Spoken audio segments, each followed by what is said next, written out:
I am going to share with you a super cool trick we learned last week. Many times when we are in an Excel spreadsheet, there's a ton of data, and we're scrolling down to see that data.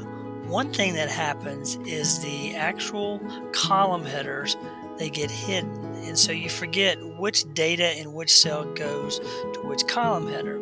And so I've always wanted to freeze them, but sometimes it's frustrating trying to figure out how to do that. Here's the quick trick. You take your cursor and you place it in a cell underneath the column that you want to freeze, and you hit, or column row, and you hit Alt WFF. Now watch what happens.